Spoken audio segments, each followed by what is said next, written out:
Welcome to the MuseCast, where we squeeze every last drop of inspiration out of Sunday's sermon.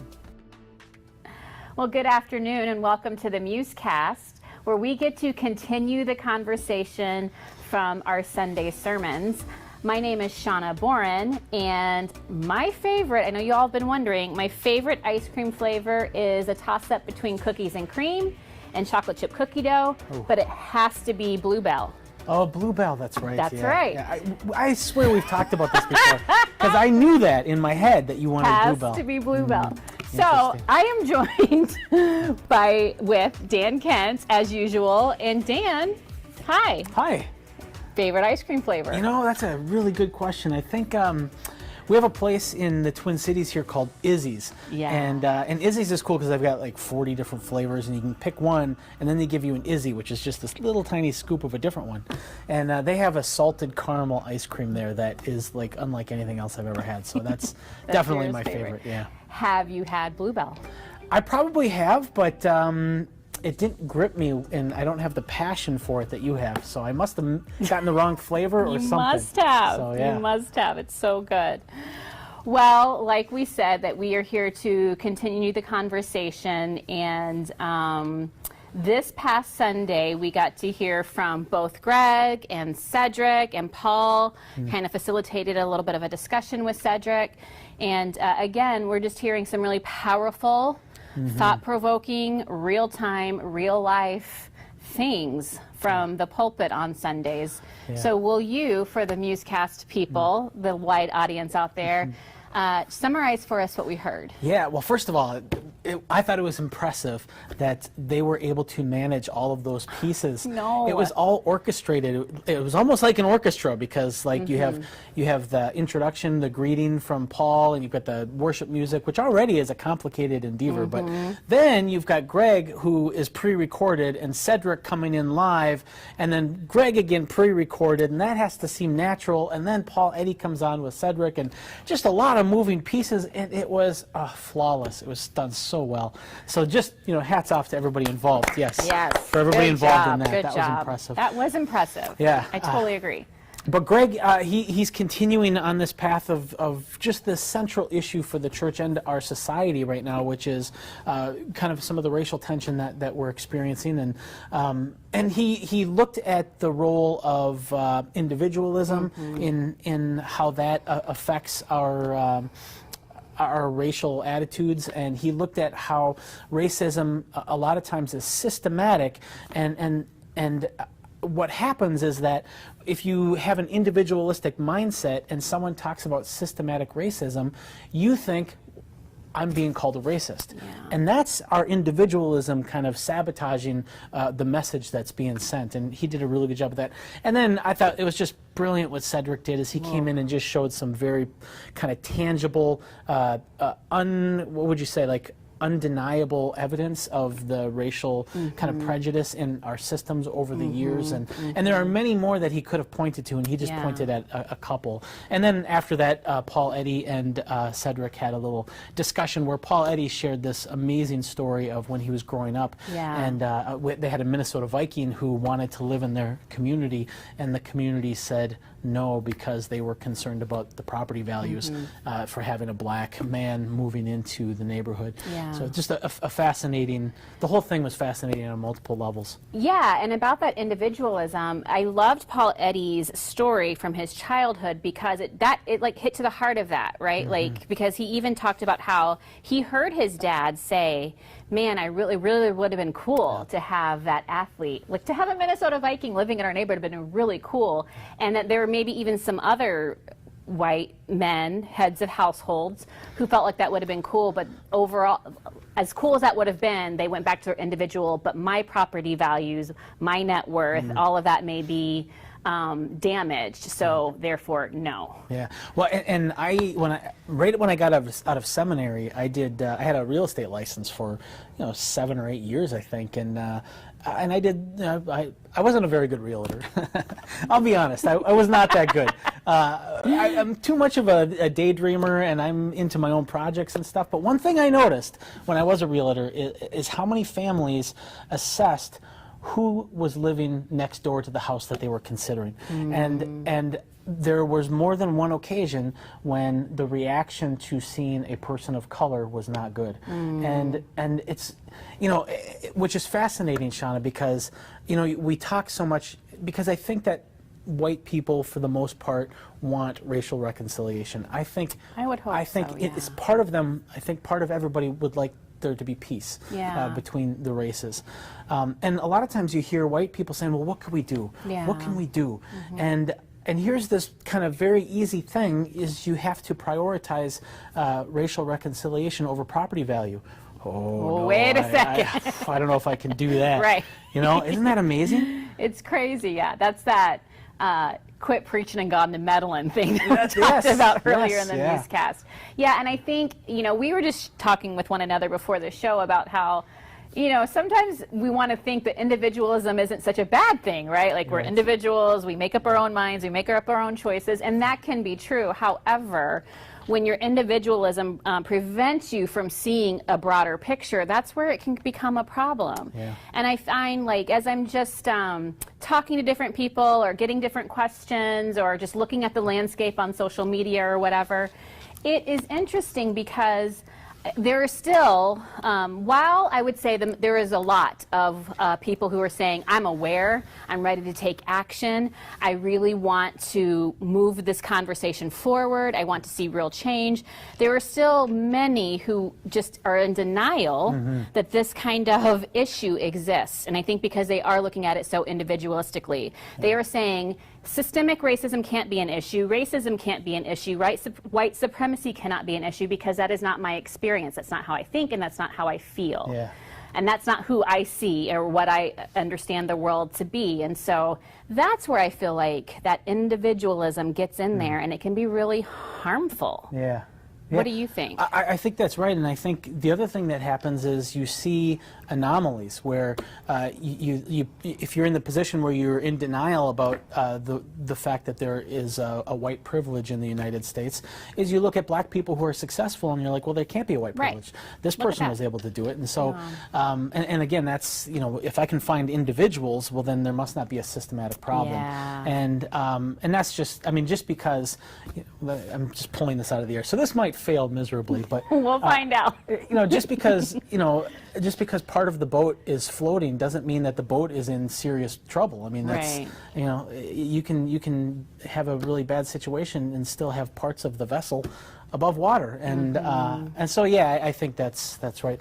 Now you kind of grew up in a unique situation because you kind of grew up in a white kind of in white surroundings. So how was that for you? Like, thank you for asking. It is an interesting place because, like I've said, I am biracial, and so my birth mother is white and my birth father is black, but I wasn't raised by really either of them. My birth mother initially until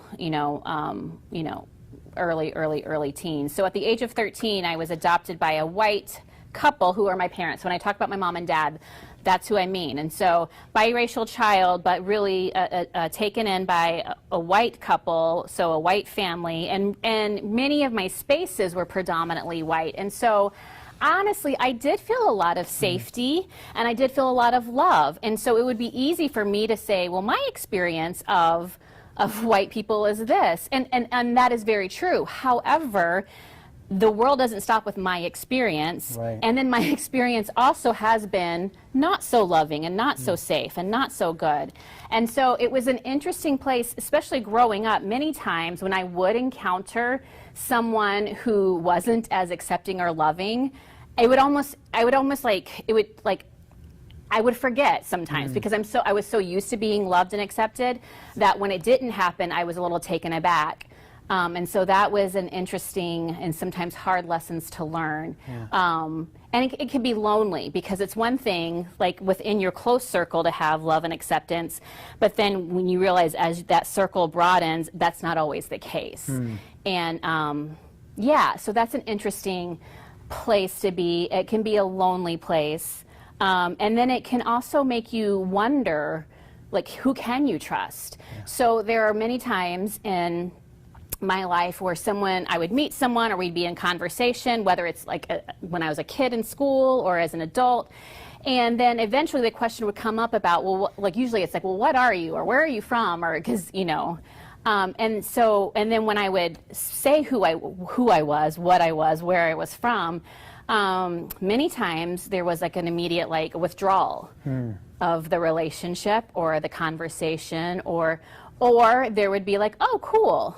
Or I would never have guessed that, or you don't look it, or you don't sound it. And so there's all of those things you have to learn to place somewhere and what to do with. And so I have learned to take care of some things individually, but also collectively as a whole. I can't just respond to individual things. I have to also look at the big picture, and that's been a process. Yeah. It's not just something you can flip a switch on and say, okay, got it. Yeah, right. Well, that process too, I mean, thinking about my own growing up, I mean, I was just like, my situation was like the ideal situation for raising an individualistic thinker. Right, right. A single kid, so no brothers or sisters. Yeah. A single mom who worked double shifts to make ends meet. I was home alone a lot. I literally had to figure everything out on my own. Yeah. And so of course I'm going to grow up with a tendency to say, well, all you have to do is you just have to put yourself into it, and you have to just try, and you have to, you know. Yeah. And so that was totally me. I think, but then you have experiences. If you're open, if you have experiences with an open heart and an open mind, I think you can learn about reality beyond the narrow kind of bubble of your own experience. Yeah. And for me, there was a time when we were in a shelter for you know, parents, specifically mothers who were in distress, and it was me and my mom and like 16 other moms and their kids, and they were all black, and I was the only white kid there, you know. Wow. But I was at the age where it just didn't even faze me, and I had so much fun there, and I was really disappointed when we left. And there's these two kids who, they taught me that when they say something's bad, they mean that it's good. So when they say, that's bad, man, that's bad, that means that it's good. And that I was like, oh, okay. And I'm like taking notes, and that's but like growing up, were you really like, taking notes? No, I wasn't. No, I wasn't. Because I could see it. I could too. Yes. Yes. Yeah. That's great. But you know, I just like growing up, seeing people of color like that, they were not as effective in society, and right away I felt like, but they were such great people, and they were so good to me, and they were so friendly to me, and so that was sort of like there's something wrong that they cannot be as effective as easily as somebody as incompetent as me can be. Right. You know? And then a couple books that I've read that really opened my mind. One of them is by Dominique Gilliard, and it's called Rethinking Incarceration. And this book, what I liked about this book is he shows the history of our current incarceration situation, and he shows a lot of really great statistics, you know, showing that, you know, there are 5 times as many black kids who are sent to detention centers as white kids, even though there are more white kids who do the crime. Right. And just stuff like that, that it's like you can't, things that you can't deny, that this is not, that there's something very problematic about this. And the other good thing about Dominique's book is that he looks at it from the perspective of what is the role of the church in this. There are other books like The New Jim Crow by Michelle Alexander and stuff like that that show the problem really well, but Dominique's book is very easy to read and very convicting, and also shows the church's role in it. And so stuff like that has helped me a lot as well. So it sounds like, from what you just said, and just from our conversations and knowing you a little bit more, for certainly more than I know most of the MuseCast audience, that proximity to people of color, like, you know, little black kids in the shelter, helped like widen your worldview a little bit, and then educating yourself, because that is how you process and learn, is through education. So that, would you say that those were the 2 key things that enabled you to recognize the world as it is? Absolutely, and I'm still learning about the world as it is, but you know, the proximity one is interesting because it's hard to have proximity, and it's hard to get close because of the history between the races, and there's so much baggage there. It really is hard. Like, I was lucky as a little kid before the age of enlightenment, where I realized that there are races and I realized that there is this history. You know, we were just kids and we were having fun together, and you get to a certain age though, and it's not as easy, it's not as natural. There's always apprehensiveness, and so the proximity, I pray for proximity, because I do think that that is probably the best way to kind of find connection. And so but it's hard, and if you have any insights on how we can improve proximity. But hey, really quick, I mean, that's what Cedric was talking about. Right. Is like you have the entire housing system, the whole housing economy based on keeping proximity apart, you know, keeping people apart from one another. And that doesn't help the cause, you know? No. Yeah, and I think we have to do all of this relationally, right? I mean, yes, we need to educate ourselves, and that can't always happen in a community setting. Many times that just needs to be you and what you're learning, and sometimes you and God and Him showing you some stuff. We've talked about, like, learning your own biases, but I would just really encourage people to, like, look at who your circles are. Like, look at who your people that you hang out with are, and just consider, like, maybe if it all looks very similar and comfortable to you, I'm not saying you need to make a change. I'm just saying maybe ask yourself, what can I do? How can I meet other people? And don't be afraid. Don't be afraid to make mistakes. Don't be afraid to ask questions. Don't be afraid to put yourself out there and stumble along, because we have to do this work relationally, and specifically within the church. I think we have to remember, like, we are all about relationships, and none of us are silos unto ourselves, and we're not going to fix this issue unto ourselves by ourselves. We need one another. And so I just encourage people to, you know, if you're following just a certain look of type of people on social media, get a little bit of diversity there. Look at who you're reading if you're a reader. Look at the shows you're watching if that's whatever it is, however you intake information and entertainment, just begin to notice what you're drawn to, and then maybe open your mind to, there's some other voices out there that I could learn from. And be entertained by, even. That's right. That's a good point, because, like, you know, following people on Twitter is an example where I conscientiously said, okay, I need to open up my Twitter following so that I'm following people who are not like me, who are not into the things that I'm into. And it has been a lot of fun, and I've gotten to know all sorts of people through social media that are it's just a joy to I'm so glad, and I've learned so much, and I have some people I could recommend from a racial perspective too, if anybody is interested, and I don't have those prepared here, but I would love to get their following larger, because I think that they are doing really good work in this area. You know, the individualism and working on this together, it's interesting because the Bible a lot of times shows God as looking at us collectively as much as looking at us personally. Right. And both Greg and Paul sort of tapped into this, and Cedric kind of showed the problems in the systems that keep this from being effective and real in our lives. But there's this passage that I always come back to, and I want to just read this. It's in it's Romans 2:24, and Paul says this in Romans 2:24. He says he's talking about the Pharisees and the teachers of the law, and they're being hypocrites, and they're not doing the things that they're preaching. They're not doing the things that they're telling everybody else to do. And he says God's name is blasphemed among the Gentiles because of you. And what Paul is saying there is that you are pointing at all of the Gentiles who are blaspheming God and saying that, look at this atrocity, they're blaspheming God. But the responsibility for that blaspheming is just as much on the teachers of the law and the Pharisees as it is among the people who are actually doing it. And this is something that Greg and I have talked about, and I know Greg also believes, is that I tend to look at the world as whatever problem is in the world, I can't judge it without first saying, why has the church failed the world? What is the church failing at that we find this in the world? And so when we see Officer Chauvin doing what he did in that video, it's horrible, and obviously there's some racial biases in how he's treating this person.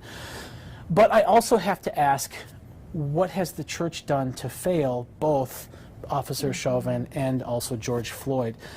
Because it's not a matter of we need to get past our individualism so that we can be more collective. Right. It's that we are collective. Yeah. And the individualism, the heightened individualism that we live in is an illusion that is the problem. And what that looks like, I don't know, because there's a lot of individualism that I like. Yeah, exactly. We benefit greatly from it. Yeah. But I think what you just said about that, how has the church failed, I think that is one of the reasons why, for those out there asking, how many weeks are you going to talk about this? Right. Well, one of the main reasons why we are not just breezing through this is because we do feel like the church has failed in this area. And we are the church, and we want to try to be a part of the solution. And so we can't just sit idly by and go back to our, not that we ever did like nice little neat Bible studies. That's not who we are as a church. But we can't just ignore this huge bubbling over of anger and hurt and pain and wrongness. And we can't ignore it. And so we have to address it, and we have to say, how can we be better? We, as the people of God, who are the church, within the church, how can we be better? Amen. Yeah. And so for those who still, for a variety of reasons, maybe it is their own individualism, maybe it is just because of the world in which, the way they see it, they just still cannot see that racism is an issue in 2020.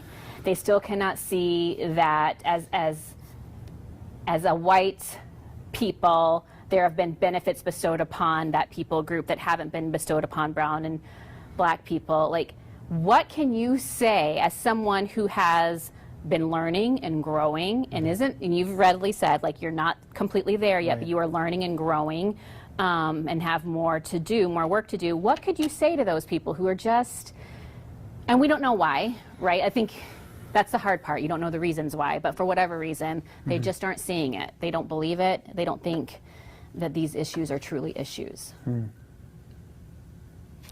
I think there's a lot of, some truths are just harder to accept than others, and part of it too is like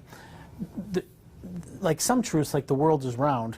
It's a very holistic statement. The world is round. Well, let's see if it's round. We can go out into space and turn around and take a look at it. Right. You're just making one claim.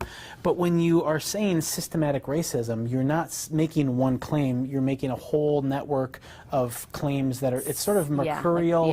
It's not as tangible. It's not as, and so it's trickier. Where I think it just takes time, and it takes openness. And so I guess what I would say to somebody who denies, I don't want to even say that they're in denial, because according to them they're not. They don't think that they are. That's true. But they are denying it. And so I think what I would say is that's fine, but just keep an open mind and keep your eyes open for certain things. Like if it's true that there's no racial bias in the police, then and if it's true that people are generally genetically the same between races, then things like addiction rates should be about the same between races. And if addiction rates are the same between races, well then the propensity to use is going to be the same between races. And if that's the case, then the percentage of people who are dealing drugs is going to be the same between races. And if that's true, then the percentage of people who are in prison should be the same between races. Right.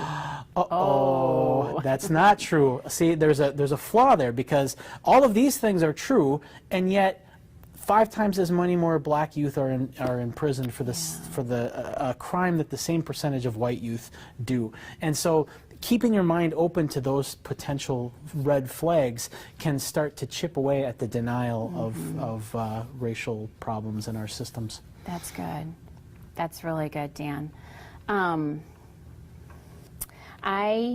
I was thinking back to some of the things that Cedric shared about just even here in Minnesota and the history of some very documented things that happened to disadvantage communities of color and advantage white communities. And for those who would think, well, that's the past, like that doesn't happen today, because like Cedric said, those things are outlawed today. What would your response be? I know I'm putting you on the spot here, but for those who would say, you know what, that was then, this is now. We're in 2020. Yep, and I think, I do think that there have been some strides made. I really do. And it's just that we need to do better. We need to go farther. I guess what I would say is, I think what I said this last week is, I think that the problem is that racism is like a sociopath, and we talk about principalities and powers being this spiritual thing, and I believe in spiritual entities, and I believe in Satan, and I believe that there is a personified evil behind a lot of the struggles that we experience in the world, and so calling racism a sociopath is not that far of a stretch to me.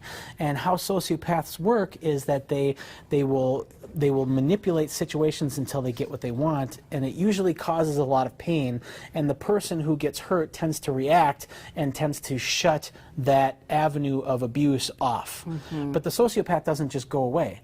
They find different avenues for which to kind of get their wants, to get what they want. And so I say yes, okay, great, that's awesome that racism slavery was ended at the Civil War. That's true, and that was a big step. That's a big step to end slavery. But the situation actually got worse for a lot of black people in the South. So it's not like it solved the problem.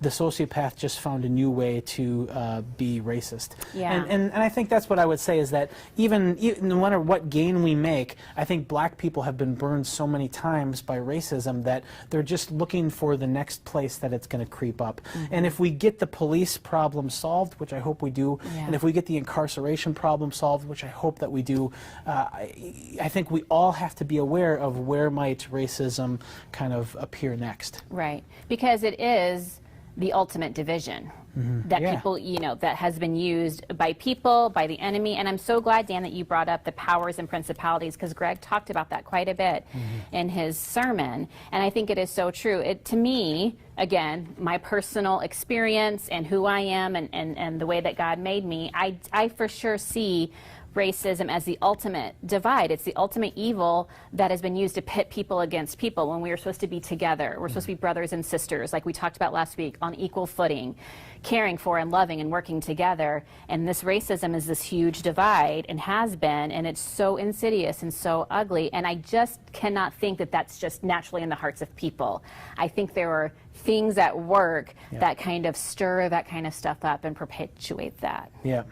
I think that's exactly right, and that's largely because I trust that God loves all people, and that God gets joy from all people, no matter what our race or gender or whatever.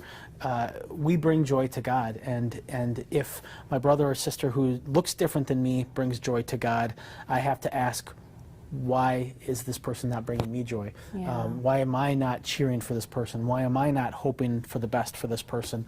Because God is, and He kind of calls me to as well. So I think that's right. Amen. Amen to that. Well, I think that we have stirred it up as much as we're going to stir it up today. We've continued the conversation, and we will continue to continue the conversation. And so many times we like to end with something practical. And again, I don't think this is an easy, like a recipe, A, B, C. Okay, all done. No more racism. You're an anti-racist, I'm an anti-racist, and we're all living together in harmony. I don't think it's that easy. So I would say, practically speaking, continue to examine your life. Like we said earlier, the people that you interact with, your biases, how you're reading and seeing things, who you're listening to, and just challenge yourself and challenge those in your inner circle to broaden your horizons, to be more inclusive of those who don't look like you, those who don't think like you, those who don't act like you. Anything you want to add to? I think that's, I would echo that, and I would, more specifically, I would say, if you're a reader, then just if you read 30 books a year, make 3 of those be from a black author on this issue. And for me, usually what happens when I read a book from a black author about racism, it's usually sort of like this, do I have to? I want to read the ones that I want to read, and all right, I'll do it because this is going to be good for me. And the last one I read was The Cross and the Lynching Tree by James Cone, and I tell you what, that was just such a powerful book, but I didn't want to read it. But because I made a commitment to opening my mind and my heart to this issue, I didn't make all my reading on this issue, but I just like 10%. I'm going to just do 10%. Yeah. And the same is true for artists and for social media personalities, is put some of them on there and be prepared to not agree, to be offended, to be uncomfortable with what they say, and just be loyal to them in spite of whatever discomfort that brings, because I think that's the best way to grow, and it's a good discomfort. Absolutely. Usually. Hold space. Yeah, it can be. Yeah. Hold space for that. And I think this would be a great time to remind everyone that we do have some resources on our website at whchurch.org. There are books on there. There are books for kids on there. There are documentaries on there. There's podcasts that you can listen to. And if you don't want to go there, if you have a Netflix account, you can simply go to Netflix and type in, don't be offended, but you could type in Black Lives Matter, and there will be just a litany of different documentaries and movies and shows that come up to help with the education process, just so you can get that perspective whitened just a little bit. So, yeah. Good. Glad to be here. Yes. Be back next week? Yes. Great. So Dan's going to be back next week. I'm going to be back next week. Hopefully we'll have Osheta back with us again. Thank you so much, everyone, for tuning in. Have a great rest of your day.